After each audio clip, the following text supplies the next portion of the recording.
Hey everyone, welcome to another issue of Comic Club. I said issue, not episode, but I kind of like calling. I kind of like because of the theme. I like calling it an issue of Comic Club.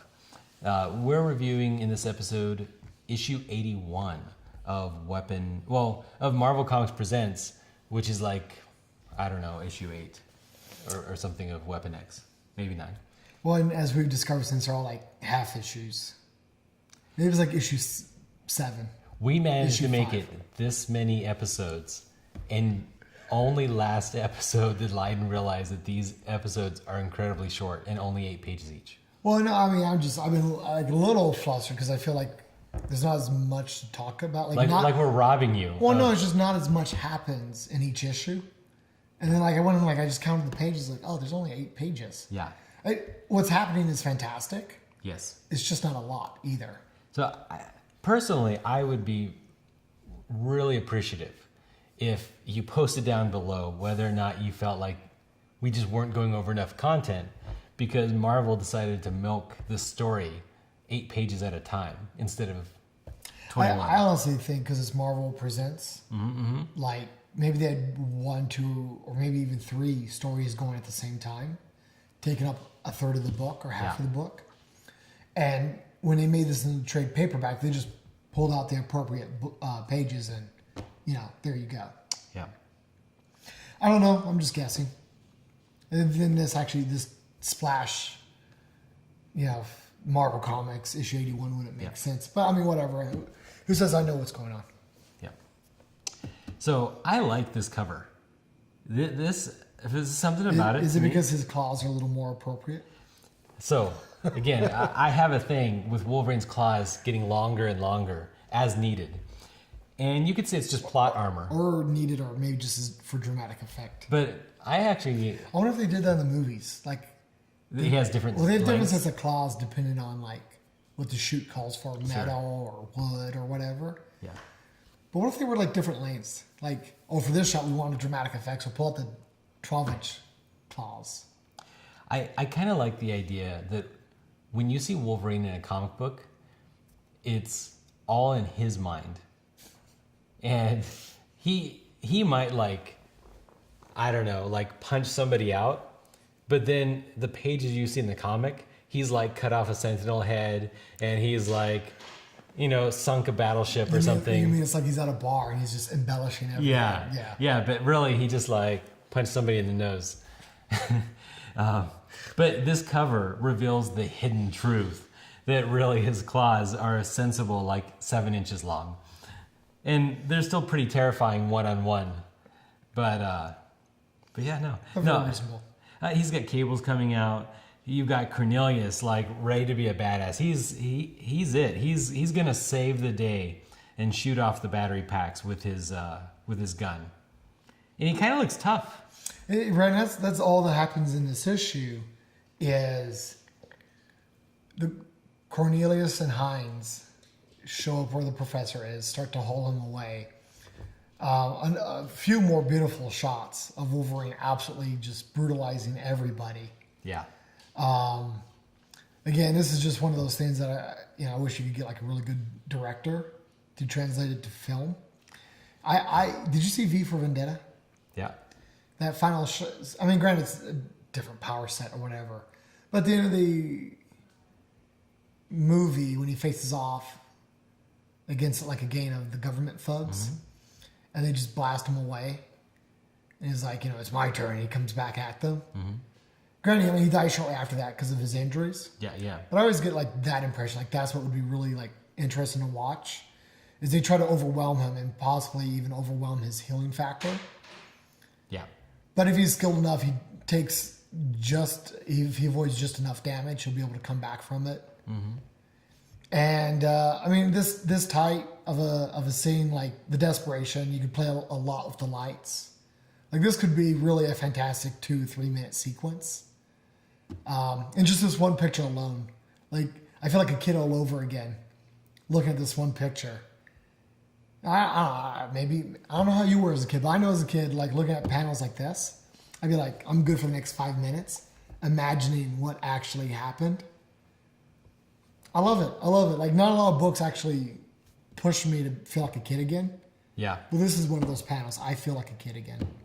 This is a nice. I mean, this is a nice opening shot. So a nice cover, nice opening scene.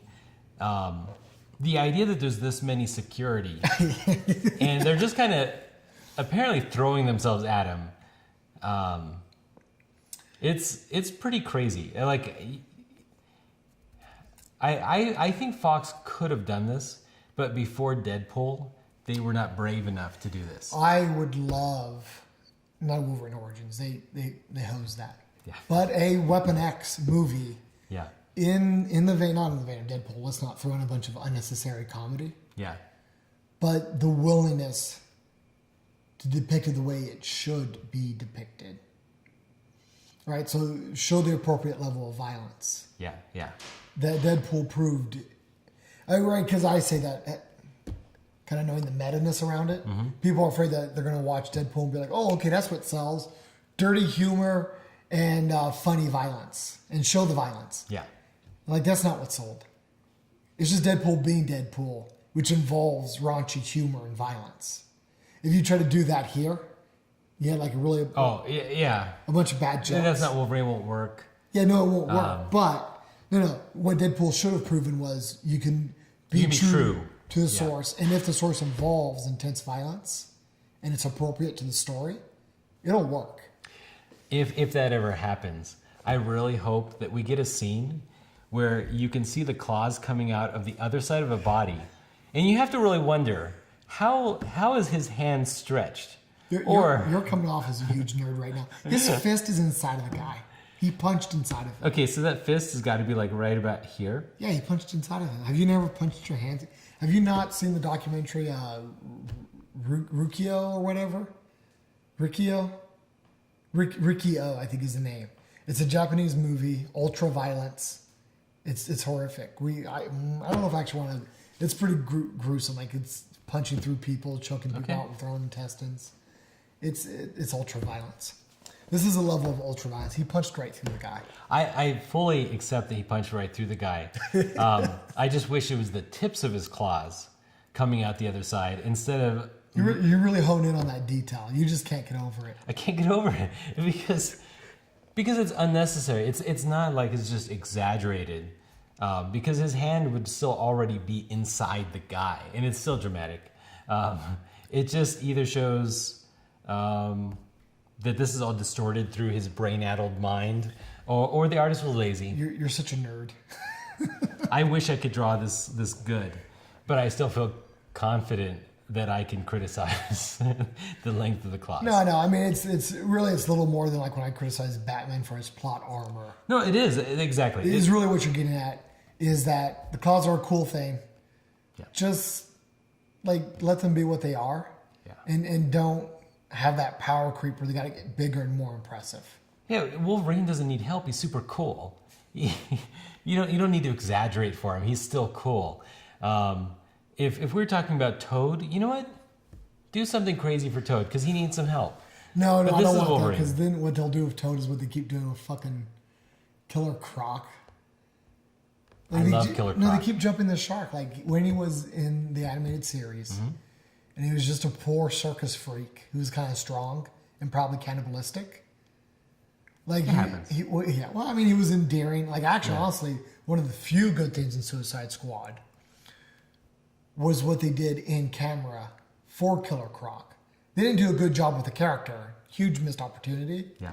But what they did in camera with all the on-camera visual effects and doing it all in camera rather than making him a cartoon character in post. Yeah, you know what I'm talking about. I wish they had done him in post. Would have been horrible. He would have been a cartoon character. I wish they Like had, he's 20 feet tall, I think. I don't know. He's like 20 fucking feet tall in the games.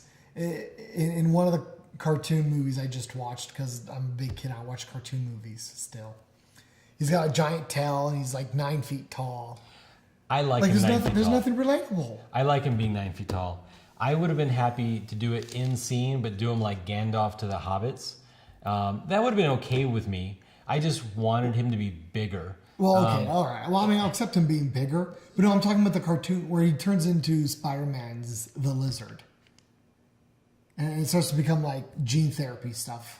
I get it. He stops being this tragic figure and becomes this monster of the week thing. My problem is he looked too human, and I feel like a human can't fit the shoulders right to have this reach. Whether he was 7 feet tall or 9 feet tall, I feel like he should have this reach that makes him intimidating to somebody like Batman who can't deal with that easy because the arms are so long that it is monstrous. Like if he gets his hands on something, that thing is gonna break. So what you're getting is anything. They could have hired a giant, a 7-foot guy. They could have done something in post, forced perspective. Yeah. Something to make him a little more intimidating. Yeah.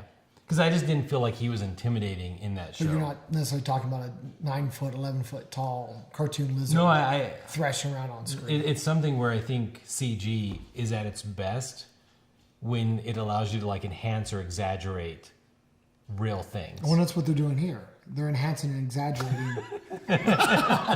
Full circle.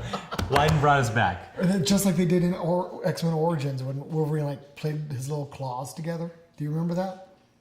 The laziness. In X-Men. I didn't see Origins. In Origins, there's this thing where he's in a bathroom. He's playing with his claws or something, and it was like something out of the '90s. The CG was so bad. Why would they do CG for that? Rich, you're asking the same question everybody else did. Like you do CG for the animation, and then you switch it up for physical prop, and you do stuff. Yeah, well, it was bad. It was really bad. Anyways, I mean, a lot of sidebarring, but I mean, that's what also makes this stuff fun is when the conversation kind of moves. You just don't want Wolverine, but I mean, back to what we were talking about. I'm kind of with you. I don't necessarily like the uncalled for power creep. Mm-hmm. Another way I can think about it, like the way I don't like it, like it's something I like about this story is it's just about him being a monster in a facility fighting people. And I love that. And then when you watch him fight Thanos, like I kind of don't care anymore because he doesn't count. He doesn't mean anything. Yeah. Like if it's Adam Warlock and all these other guys fighting Silver Surfer, I'm kind of into that. Those characters are designed to be operating at that level. And since I'm more of a DC fan, the way I kind of like finally connected the dots, it was like if I saw Green Arrow fighting Darkseid, like I don't care. I don't want to see that. Not Green Arrow. He's a street level hero. He doesn't count. I don't care about him fighting. It doesn't make any sense. I expect him to die immediately. If I see Green Arrow fighting Darkseid, I want some Doctor Strange, Dormammu kind of thing. Well, where but that's what I'm saying. Like it would be power creep. Like the only reason why Arrow would ever be able to do it. Well, that's why I don't want him to see him fight. Is because I want him to be more clever. I'm saying he's not even capable of that. He's not even capable of being clever? Not like that. Not against a guy like... It's the same way, like, right, one of the most insufferable things was when Batman dodged Darkseid's, like, Omega beams. Mm-hmm. And, like, he can't. He's a human. You can't train your way out of dodging that thing. So when that happens, I just stop caring. Like, you're breaking your own rules. I don't know if those are rules. I definitely feel like maybe one of the next stories. Maybe we should alternate between Marvel and DC, and maybe the next one will be the Darkseid War. Darkseid War. Yeah, which is pretty dope. So maybe do that next. Wrote by Jeff Johns, so Batman keeps taking a backseat because Jeff Johns knows Batman's limits. No, but you just we keep sidelining, but you just. There's only 8 pages here, people. Well, so. Yeah, but no, like that stuff gets kind of crazy when the plot armor happens. They kind of do things that just kind of makes you stop wanting to suspend your disbelief. Yes. Yeah, that's all. I want to stay focused on the story, but some things just kind of pull me out. But speaking back to the story, I do like that they've been very consistent on the professor's psychology. And I think it's evident here because they're like, you got to keep your arm up or you're going to bleed to death. He doesn't keep his arm up. They never show him in a scene keeping his arm up. At most, he's like this. He's entirely too into himself. Yeah, he's in control. he knows best. So Well, and they're just trying to help him, and he's being a complete jerk about it because he knows better or whatever. yeah. Again, not a lot actually happens here, but it's still fantastic. They're running away. They're trying to hatch a plan. Poor Dr. Hines is trying to be sweet and innocent. And is like, oh, by the way, the monster is coming. We get one panel here. You can throw. I think it's hilarious. It looks like he's just pushing his face through the wall. Yeah, he's burrowing through his like a worm, just pushing through the wiring. More alien type. And stuff. while he's going, I think the importance of the wires. We talked about this before. Like this is the other aspect of the horror movie, but now instead of the body horror, it's monster horror. Yeah, well, it's Jason. Number one, he's just going to show up, right? Like as the campers run away. They're kind of explaining it, but even though he probably shouldn't show up, he still shows up. He's tracking, so you can't escape him. He can either hear you or smell you through walls. His adamantium claws allow him to burrow through anything. And then I think they're showing the wiring here just to explain why the wind turbines that are cooling the adamantium reactor have lost power. Because while he was burrowing, I don't think he did it on purpose. He's kind of like effectively ripping the room apart. Yeah. Yeah. And the things that are making the room work. If this was not a Wolverine story, if this was any other character in the comic book universe of Marvel, I do not believe that this would be an adamantium reactor. Yes. I don't remember anything related to adamantium. I'm making the power. assumption. I don't know. Did they say reactor? Maybe my head just. What are you talking about? Over and over again.